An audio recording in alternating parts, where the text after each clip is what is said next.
Intolerance is the second film featured in this book. It is quite a shift from going to a 15-minute vignette to a film that is over 2 hours long. I don't think the authors of this book had that in mind of some people watching each film after it was covered in the book. While both of these films are more than a century old and not in color, that is about all that they share.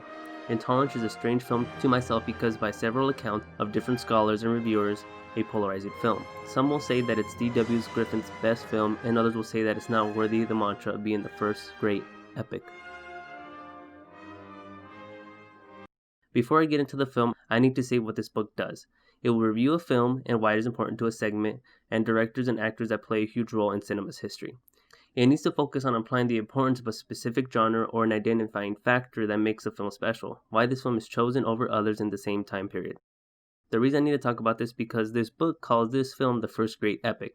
An epic can be hard to describe, but the best way for me to wrap my head around it is an epic is a large-scale spectacle, something that can only live behind a lens, captured in film. When I watch this film, I can see that this art form, this type of storytelling, can only be achieved by the motion camera. The tale of Intolerance cannot be told through another medium. It cannot live in still images, it cannot live as a stage play, it cannot live as an outdoor play, it will only ever reach the epic status through film. The reason why this supersedes all those listed before, because without film, Intolerance will never be experienced. This is important because the film can only be appreciated or understood under that scope. Intolerance is D.W. Griffith's second film, but it was his biggest. It is not his most popular or polarizing because Griffith was the man behind the film A Birth of a Nation, which by some is considered a better film than Intolerance. Some will say that Intolerance was his peak because after that he had a downfall. Reason being that Intolerance was a massive failure at the box office. Even back then, when he was making the film, he funded a large portion of it by himself, with minimal studio funding. After this film, he went into financial ruin. But I believe that all of that contributed into Intolerance. It was a huge undertaking at the time, had thousands of extras and very grandiose sets that were made for the film. Look at the logistical nature of the film, it highlights how D.W. Griffith could take the monumental task and create a very long picture.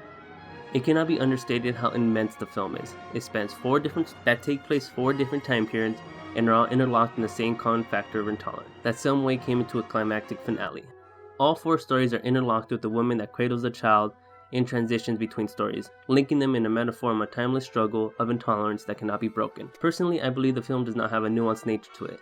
Everything is very straightforward, and even some of the cards in the film explicitly say the message is being conveyed. No room for interpretation. I understand this needs to be done because of how long the film is, and if those weren't there, then maybe we would get lost in between all the intertwining stories. That is why this film is hard for me to digest. The runtime, the constant jump between separate different stories takes away from the impact. Because once I am immersed in a story, it changes over to something else. It is hard to follow and makes me think, which story am I watching and what happened last? When we look at the technical aspects, we can see techniques that were used for the first time very well. The tracking, the crane shots, sweeping shots. It was one of the first instances of this being used with a purpose. That is where Griffith shines. The combination of the technical aspects, the storytelling, wrap up the first great epic, making it deservedly so a film to watch and study.